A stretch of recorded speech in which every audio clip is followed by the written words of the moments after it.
You were around when the old-timers decided how the families should be organized, and how they based them on the old Roman legions, called them regimes, with the capos and the soldiers, and it worked. Yeah, it worked. Those were the great old days, you know. And we was like the Roman Empire. The Corleone family was like the Roman Empire. It was once.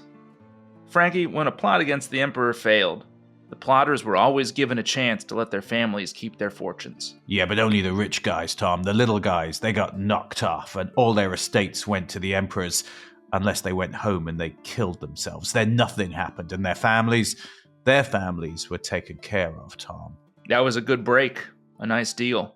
They went home, sat in a hot bath, opened up their veins and bled to death, and sometimes they had a little party before they did it. Don't worry about anything, Frankie Five Angels. Thanks, Tom.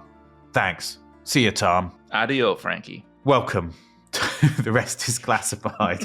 That was dialogue from, well, it was supposed to be dialogue from a memorable scene in The Godfather when Tom Hagen visits Frankie Pentangeli. Frankie Five Angels. Frankie Five Angels. Frankie Five Angels. And he hints at the way he can protect his family after his treachery against the Corleone family. Now, the reason, if anyone's joining us, that we are talking, reading... It needs no explanation, I think Gordon. It does need an explanation, It stands David. alone. No, I think we need to explain why I'm reading dialogue quite badly from a great film, which is that we are actually looking not at The Godfather, but at the story of Bashar al-Assad in Syria. And the parallels, the freakish parallels in some ways, between him and the kind of mafia crime family of the Corleones who we see in The Godfather. And where we'd left it was this new guy, Bashar al-Assad, had taken over the family business of running Syria in 2000. He wasn't supposed to be the leader, but he'd been thrust into that position, a bit like the character Michael, I guess, from the Godfather films. And the question is, do the hard guys think he's up to it? Can he run this family? And part of that is running Lebanon as a vassal state, as a neighboring country which Syria uses as a cash cow. It's their kind of Vegas, the place where they party, where they make money, and they exert their control. And the question is, with a new leader in Lebanon, Rafic Hariri, who seems to want to show a bit more independence, pivot a bit to other countries and to the West. How are the Syrian leaders, how is Bashar al-Assad going to deal with that threat to the family and to the power base? And that's where we'd left it, wasn't it, David? Well, and I think the threat to the family is so critical there, Gordon, because, of course, in this wonderful, likely Oscar-winning performance that you and I both just gave reading that scene, we have Frankie Five Angels, who has betrayed the family, become a rat, gone and testified to the police, and Tom Hagen, the sort of family consigliere, is hinting that all will be well for Frankie's family if he just kills himself. And in fact, what we're going to see is one of those hard men that you're talking about in the regime in Damascus in our story is going to face the exact same situation later in this tale. But I think, Gordon, before we get there, we should set the scene a little bit with this conflict between Bashar al-Assad and Rafic Hariri and kind of what's going on, frankly, regionally and geopolitically at this time in 2004 between Syria and Lebanon. Now, this is a period after the U.S. invasion of Iraq, where the Bush administration is looking at Syria and looking at this country run by this guy that, frankly, I think most people in the Bush administration at the time would have considered to be sort of like Fredo. We should say is the younger brother, the weaker of the Corleone sons. That's right. And they see Bashar as being a spoiler in Iraq. Syria shares a large border with Iraq. We have a massive number of U.S. troops in Iraq at this time. The Syrians are sort of facilitating the flow of jihadis into Iraq who are killing U.S. soldiers, killing Iraqi civilians. The Syrians are occupying Lebanon. They're sort of running contrary to the Bush administration's, kind of freedom agenda in this period. And the Americans, the French under Chirac, sort of looking for reasons to kick at Bashar. They're also trying to kind of, because, you have this fascinating visit where, Tony Blair, who's British Prime Minister, goes to Damascus and they bring Bashar al-Assad and his wife, to London for a state visit or a kind of big visit meeting the Queen. And they're also trying to kind of basically say to him, move away from your past, give up the bad ways of crime and the mafia business and, become a normal state. That's their kind of message, isn't it? And they're trying a bit of stick and a bit of carrot on Bashar al-Assad. But he's also got within his own regime, he's got people who are the hardliners, who are used to making the money, who are used to using, violence to get their way, who certainly don't want to move in that direction. And this is now starting to come to a head, particularly over this issue of Rafic Hariri's kind of push for greater independence in Lebanon. It recalls, of course, the great line, Gordon, from The Godfather of, sort of every time I try to get out, they pull me back in, you know? And so I think Bashar in this period, there's enough uncertainty about him as a leader, as a man, frankly. You have, Blair going to Damascus. You've got engagement with Bashar, but you also have this undercurrent of sort of mafia politics that, frankly, he doesn't want to get rid of it. He's leaning into it to help consolidate his power. Now, what ends up happening in 2004 is that a UN resolution is passed, authored largely in Washington and Paris, and I think also a bit in London, that basically calls for the removal of the Syrian military from Lebanon, an end to the occupation, the disarmament of Hezbollah, and free and fair elections in Lebanon. And Rafic Hariri, there's still a lot of murk around this. I mean, some of his detractors will say that he basically authored this resolution on his yacht in Sardinia and then sent it to the French to sort of push for. But in any case, it really serves his interests. It forces, I think, from an international perspective, Lebanon up onto equal footing with Syria and really dramatically threatens Bashar's control over the country. And of course, Bashar and all of his capos in the regime are absolutely incensed by this resolution and blame Rafic Hariri personally for pushing it through. And where we'd left it last time as well was this idea that Syria then is going to use Hezbollah, this group inside Lebanon, to try and go after Hariri effectively. And as we saw, not just, pressure him politically, but actually personally to go after him and put him under surveillance. Well, and the Syrians start to really turn the heat up. Hariri and his allies start getting death threats. Hariri gets handed kind of a list of cabinet ministers the Syrians want to approve for the next government, which the subtext in Lebanon is you actually want your allies to run some of the more cash-generating ministries so you can skim something off the top. Telecoms, energy, things like that. Those are taken away from Hariri.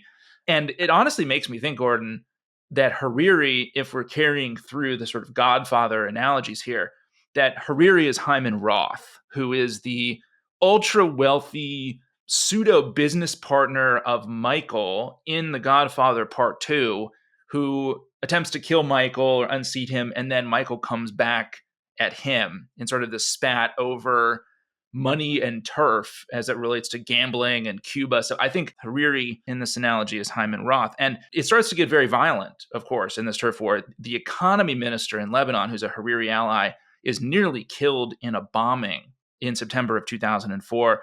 His bodyguard dies, and it's sort of this insult to, of course, the family and to Hariri.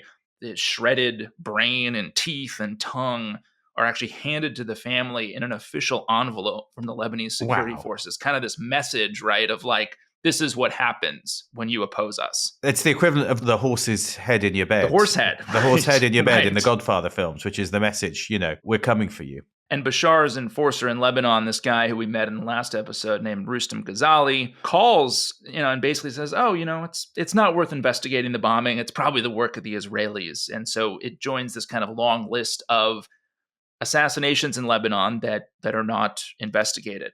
Now, there are some signs in Syria that Assad is starting to kind of move against this older guard of mafia bosses that helped his father. There's actually a former army chief of staff who's one of Bashar's dad's oldest comrades, who's pushed out of Syria. Essentially, he departs in that year and he goes to California, where he's going to live until his death. So you're starting to see these rumbles under the surface of kind of the really deep things in the regime beginning to move. Bashar and his guys are starting to move against this older crowd. And in October of that year, Syria and Bashar and their allies force Hariri out as prime minister of Lebanon.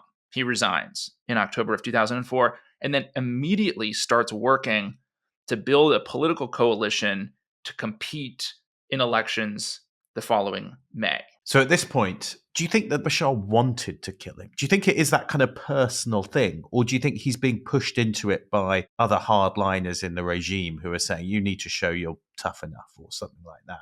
I mean, do we think Bashar himself is the person who wants to do this? I think he wants to do it. I think he understands that there are real risks that go along with it. But at the same time, you consider Bashar's mentality. He is the leader of Syria. Lebanon belongs to Syria, belongs to him. This is a family business. It's part of his turf. It's part of his racket. This guy, Hariri, is a guy that Bashar at this point has hated for over a decade and who is standing in the way.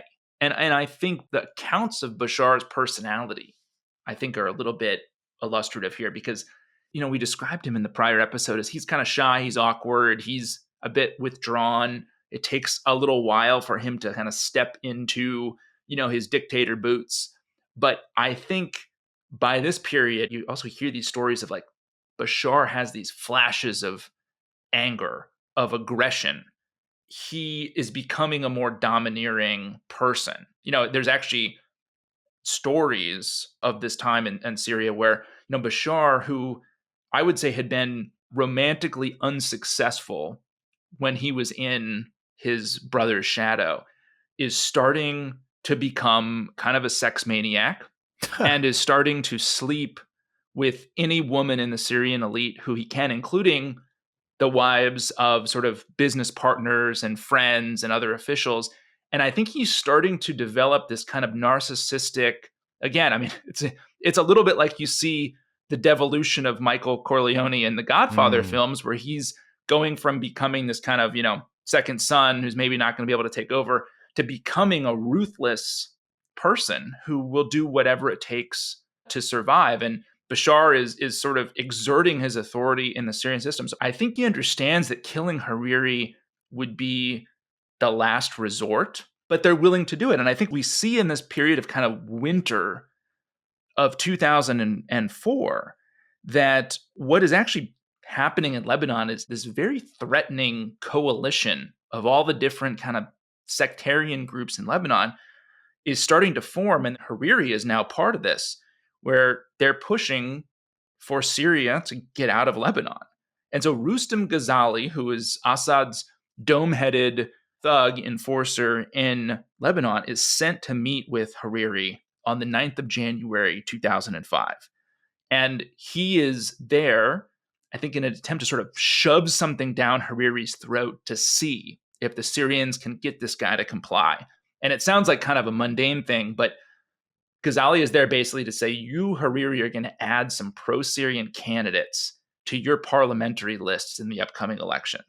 And Hariri basically says no. And so what he has done there, and I think this is the moment where Hariri has crossed the Rubicon, as it were, because Hariri has disobeyed a direct order from the Don. And Hariri, at this point, I think probably begins to know that something is cooking against him, and it might be violence, because he's starting to speak to the Syrian vice president almost daily. And in this period, the Syrian vice president, who's another one of these old guard guys, begins warning Hariri and basically saying, you need to get on a plane and get out of Lebanon because something bad is coming. Best to get out of town, which is a kind of half friendly warning, half threat, isn't it? When you say something like that, you know what it kind of means. And he's right, isn't he? Because at this point, Hariri is actually, although he may not realize it, coming under surveillance. I mean, he is being watched by Hezbollah, who are starting to build up a detailed pattern of life, as it's called, his daily movements, which is clearly about, preparing for the possibility of, bumping him off. It's very ironic, actually, because Hariri and the leader of Hezbollah have actually been meeting regularly throughout that kind of fall and into early 2005 in Hezbollah strongholds in the southern suburbs of Beirut.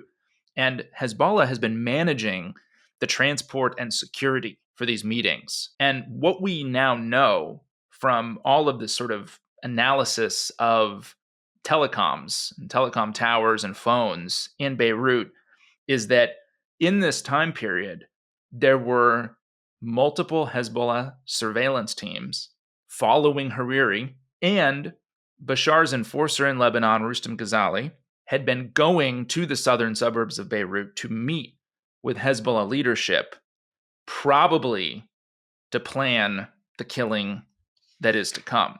So this is going on throughout the kind of early months of 2005. They acquire critically a white Mitsubishi van, and Hariri, unbeknownst to him and his security detail, which is quite large, is being followed around Beirut. And so we come to Valentine's Day, February 14th, 2005. It's the morning. Hariri is going that day to a parliamentary session on electoral law. He gets up, he has breakfast. He has lebna, which is kind of this strained yogurt dish. He got toast, he has cucumbers for breakfast, kind of a light breakfast. He's watching his weight. I described him in the last episode as a bit of a kind of Mario-like figure. So he's a little portly, little jolly. So he's watching his weight. He's had high blood pressure for many years, which has been accentuated by his death struggle with the Syrians. He's reading the newspapers. He's having his customary double espresso. His personal secretary has actually noted that his hair has turned silver almost overnight from the stress of this period.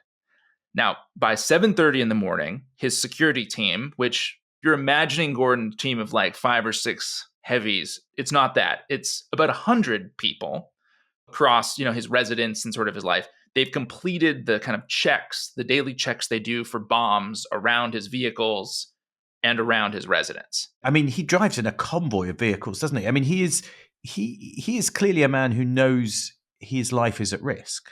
He must realize that. He absolutely realizes that.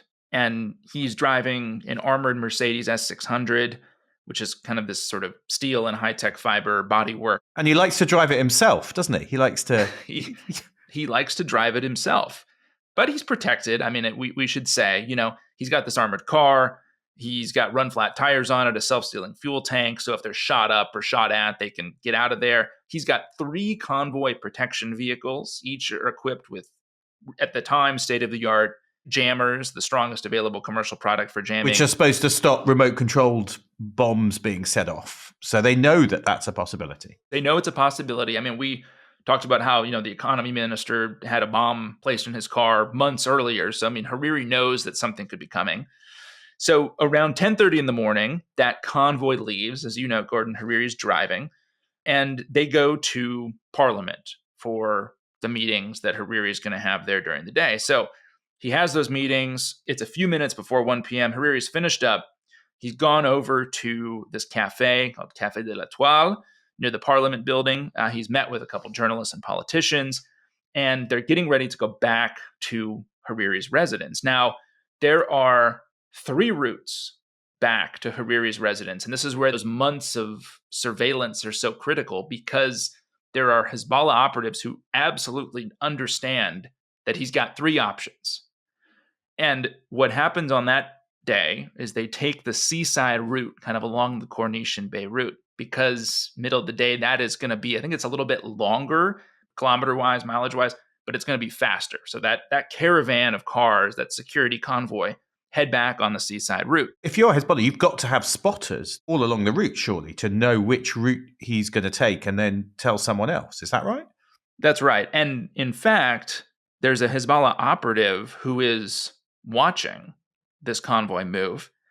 And as soon as he notes that they're taking the seaside route, he punches a number into his phone, and then he makes 3 more calls, all to numbers sort of in the immediate vicinity. They're all covering the other routes because they don't exactly know which one he's going to choose, right? So the operative there says, okay, he's taking the seaside route. Now, once these phones are done with their calls that day, the phones are never going to be used again. It's a closed network of kind of throwaway phones. Now, one of the 4 people who's called is the driver of a white Mitsubishi Canter van, which is idling by the St. George Hotel. Now, we should say St. George's Hotel is a very famous hotel. It is a very famous hotel. So in terms of spy history, for those interested in spy history of this podcast, it was the place to be in the 50s and 60s. I mean, I once visited it, actually, before this bomb went off, partly because it was where Kim Philby used to hang out, the British traitor from MI6. And he used to kind of get wildly drunk there, actually, with someone I once interviewed. And they said St. George's Hotel was the place to be. So I think,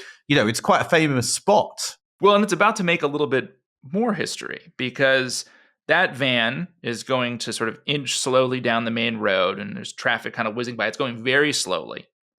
And it passes the covered entrance to the St. George Beach Club, and it stops, and it kind of weirdly double parks a car that's already there on the side. But it's strange because it's the only car outside the hotel, and it's just been double parked by this van. So it's kind of unnecessarily jutting out into traffic. Now, the convoy, we should say the lead vehicle, is a Toyota Land Cruiser. It's loaded up with 4 policemen. It's followed by a Mercedes S500 driven by Hariri's head of security. It's got 2 other bodyguards inside. Hariri's driving the 3rd vehicle, and then he's got 2 more behind him, each carrying 3 bodyguards. So each one in the back is kind of covering a flank of Hariri's car, the right side or the left side. And then there's a trailing vehicle, which is a converted Chevy, but it's actually an ambulance. It kind of looks like a hearse, and it's carrying a couple medics. I mean, so this is like a head of state kind of caravan cruising through Beirut. Both bodyguards and a medic. I mean, you kind of know you're at risk, but they clearly thought they'd taken all the precautions they need to and had all the security and the kind of armored car that would protect them on this kind of route. So the convoy kind of barrels past this white Mitsubishi van. First the Land Cruiser, then the chief of security's Mercedes. Now when Hariri's car goes alongside, an unseen finger somewhere presses a switch. And the eyewitness accounts from this afternoon in Beirut are that almost everybody initially thought it was the sonic boom of an Israeli Air Force jet. Now, the first vehicle is rocketed forward by this massive blast. Everyone survives to look at the scene, and it is an absolute pit of carnage. There are arms, legs, pools of flesh everywhere. One of the bodyguards from the rear vehicle ends up being identified only by like little scattered pieces of skin and muscle recovered and then DNA tested. And then after this massive, massive blast, there's gunfire, but no one is shooting. And it's actually the rounds from the weapons that Hariri's bodyguards had in the cars that are cooking off in the heat from the blast. And almost 1,000 rounds go off in total. So there's glass all over the street. Every window from the Phoenicia Hotel, which I understand is where that kind of Arab summit was, right? The Phoenicia's a lot nicer than the it's really fancy. St. George in this period. Yeah. Every window from the Phoenicia Hotel has been blown out onto the street, and the blast was so powerful. And again, I think the testimonies here from Nick Blandford's wonderful book, Killing Mr. Lebanon, are so visceral because the blast was so powerful that it warped and splintered door frames inside the hotel, like down inside the hotel.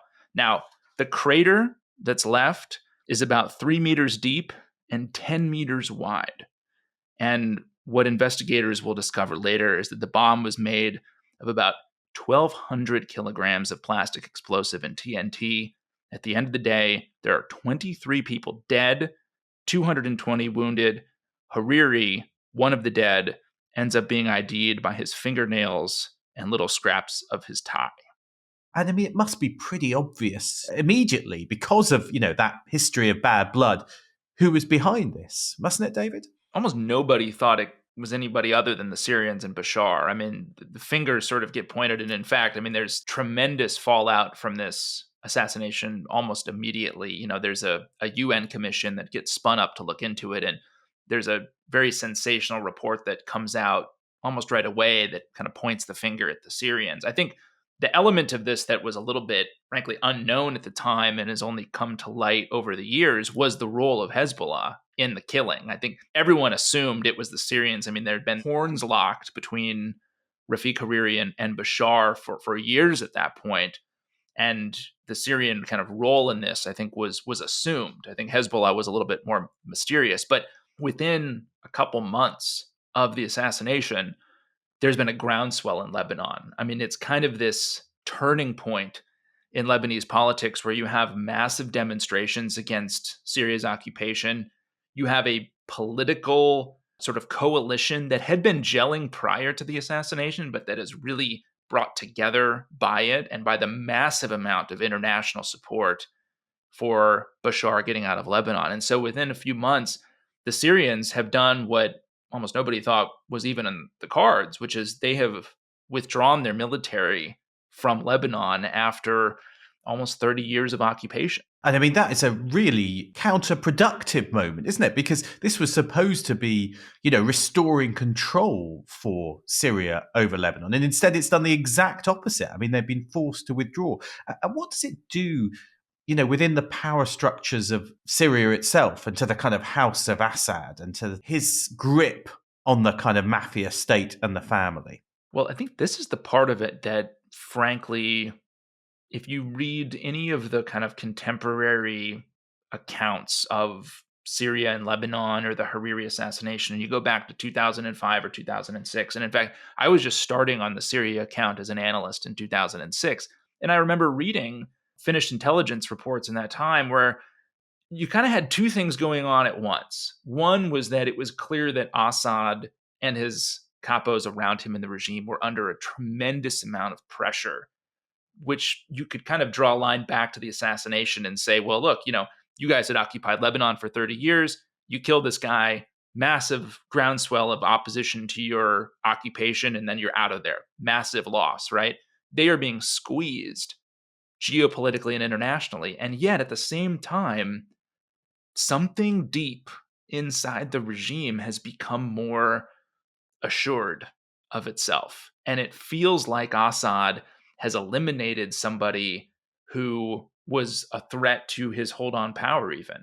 And so you have this kind of interesting dichotomy, I guess, of Bashar is weaker kind of regionally and stronger inside the house of Assad. And where this becomes, I think, again, the Godfather reference here and the wonderful dialogue that you and I so artfully and beautifully read at the start of this episode, where if we recall this old guard guy named Ghazi Kanan, who had been the proconsul in Lebanon for almost 20 years and who had kind of fallen out with Bashar.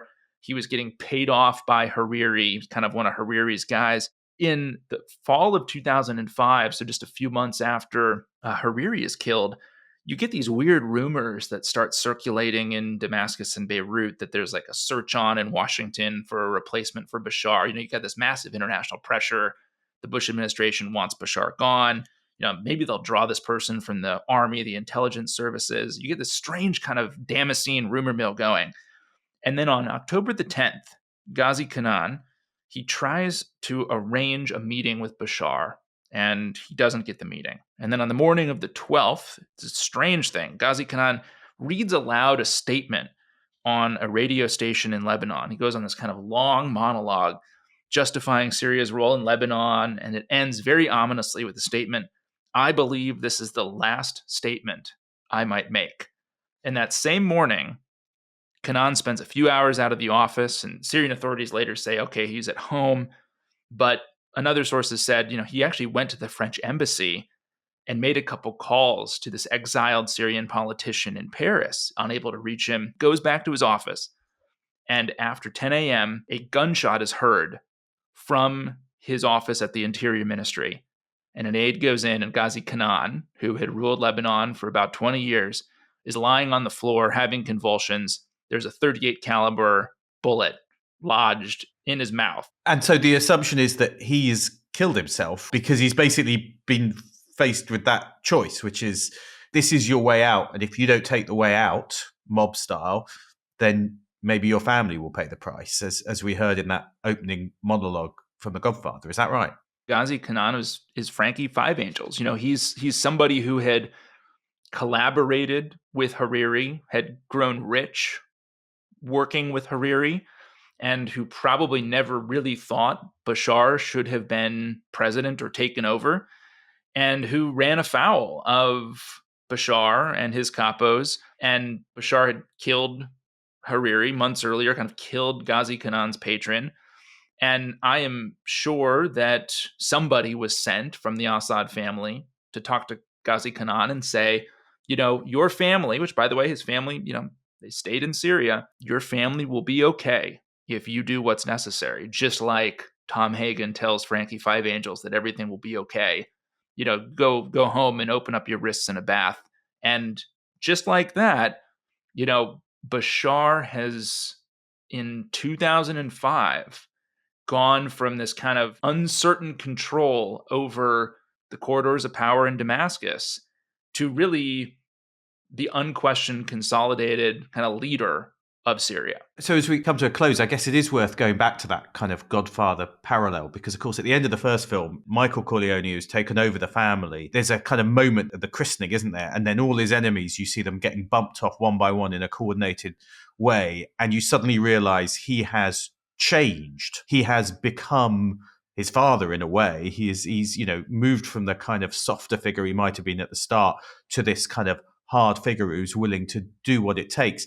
And that, in a way, is the journey of Bashar al-Assad with this murder of Rafic Hariri, isn't it? He was a figure who was being fated, who Tony Blair and George Bush were trying to win over, with state visits and visits to the Queen, and his wife being this kind of Princess Diana-like figure being described at. And yet suddenly now, a different Bashar al-Assad has emerged from this process of this period.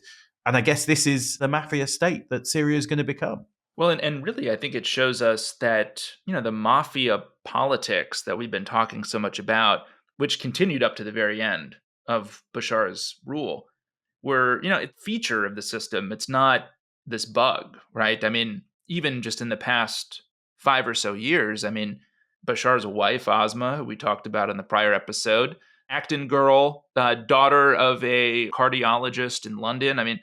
She's running more and more of the economy in Syria. You had, and we're seeing even today, some reports about these drug production facilities, Captagon production facilities being unearthed in Syria now that Assad has fled.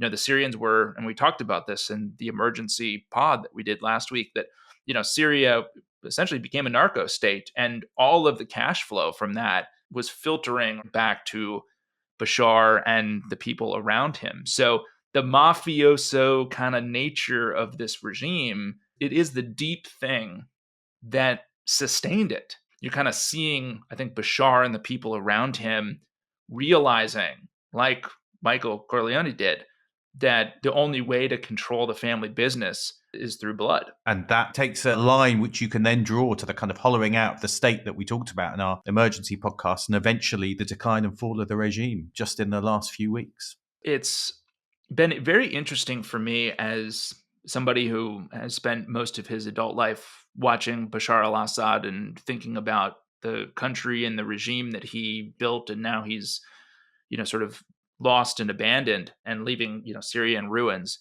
is to wonder right now. I have thought a lot in the last week of what is this guy thinking about in Moscow? I know the family has properties in Moscow. His son actually, I believe, was defending his dissertation on the day the rebels broke out of Idlib and began taking Aleppo. He's defending his dissertation in Moscow. He's sitting there probably in kind of seclusion, now fully kind of under control of Putin and the Russians. And I do wonder, as he reflects, what he's thinking about in all of this, of whether there were other ways to manage this, or whether, like Michael, you sort of led down this path bit by bit, and by the time you're conducting this violence and doing these terrible things, you've sort of lost yourself. I don't know. As a longtime Syria watcher, it's very interesting to ponder. And I'll tell you, Gordon, that for many years at CIA, we thought after this that Assad was Michael, that his older brother was Sonny and sort of brash and got killed too young, and that Assad was the one who sort of rose from this kind of unlikely station to get a grip on Syria. And now I think, I don't know, I think that it's possible that he actually is Michael, because if you go to the end of The Godfather Part 3 and you watch the very final scene, you see Michael sitting alone outside of this kind of villa in Italy, having run kind of to the end of his life, and he's alone. He's totally alone. He's lost his family, and everybody he loves. And he's sort of this devastated kind of shell. And I think he's Michael through and through. And we're seeing now sort of the hollowness of the choices that he made along the way. I think that's right. And he's Michael, and he is bathed in blood for the choices, he chose to make, for which the Syrian people, certainly paid a price as well.